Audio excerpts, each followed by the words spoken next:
À Bagdad, nous sentions que notre foi diminuait car nous ne pouvions pas aller à l'église. Tout nous terrorisait, nous restions chez nous et nous nous mettions à prier. Les enfants me demandaient souvent « Maman, amène-nous à l'église pour le catéchisme ». Mais je ne pouvais pas, j'avais peur pour leur sécurité. Nous avons décidé de rester ici, de ne pas rentrer à Bagdad.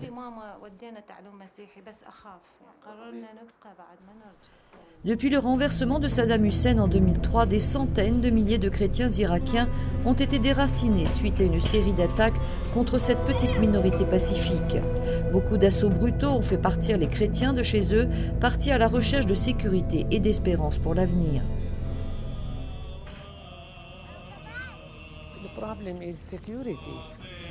Le problème, c'est la sécurité. Il y a un vide. L'armée et la police ne sont pas capables de défendre les gens. Ils ne sont pas bien entraînés. Les gens prennent parti selon leurs intérêts. Les musulmans pour les musulmans, les Kurdes pour les Kurdes, les chiites pour les chiites, les sunnites pour les sunnites. Sans sécurité, on ne peut pas travailler. Il y a toujours du danger. La vie est en danger.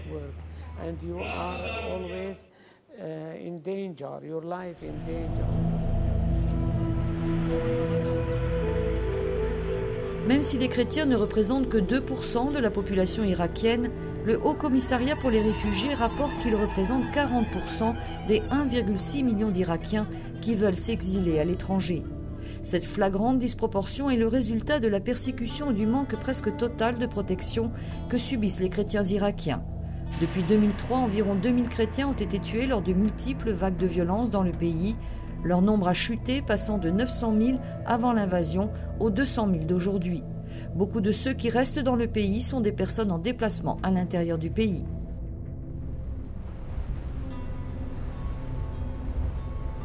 La région semi-autonome du nord irakien du Kurdistan est un endroit sûr pour beaucoup de catholiques des grandes régions métropolitaines de Bagdad, Mossoul et Basra.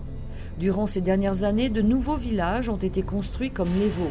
Ici, les chrétiens sont plus en sécurité et ils ont un toit, mais guère plus.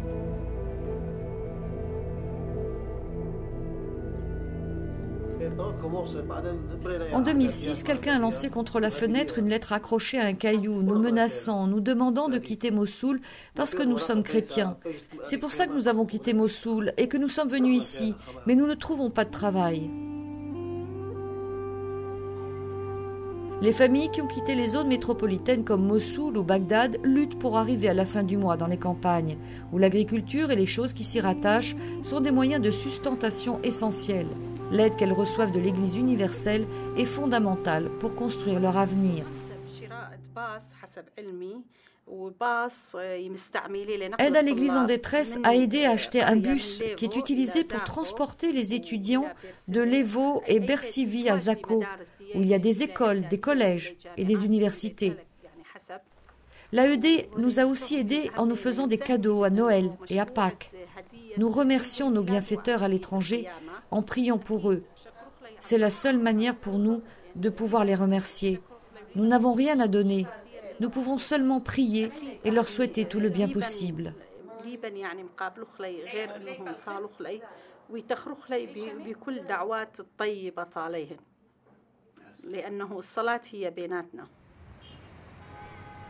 Erbil, la capitale du nord kurde de l'Irak, a accueilli beaucoup de chrétiens depuis 2003.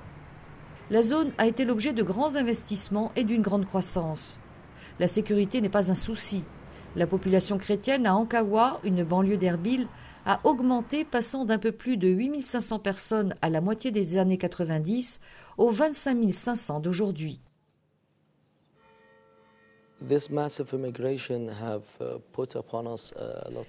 Cette immigration de masse a provoqué une grande pression pastorale. Chaque soir, nos églises sont pleines de fidèles. On a besoin d'au moins 3 nouvelles églises pour accueillir les fidèles dans la zone. Nous avons aussi stipulé un accord avec l'Université de l'Esprit Saint de Kassilik, au Liban, pour lancer le projet conjoint d'ouvrir une université dans la zone. Ces projets seront au service de tous, et beaucoup de gens y trouveront un travail sûr pour eux et pour leurs familles.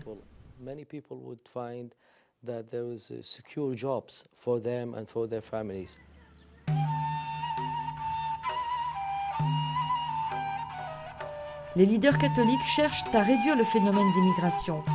Donner à toutes les familles déplacées à l'intérieur du pays tout ce dont elles ont besoin pour reconstruire leur vie reste un grand défi pour l'Église dévastée en Irak.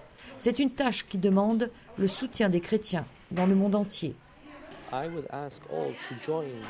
Je demande à tous d'unir leurs efforts aux nôtres pour convaincre nos gens à rester, car nous avons un témoignage à offrir. Notre vie ici n'est pas facile, mais elle représente une grande opportunité, une joie de témoigner ce que signifie être chrétien.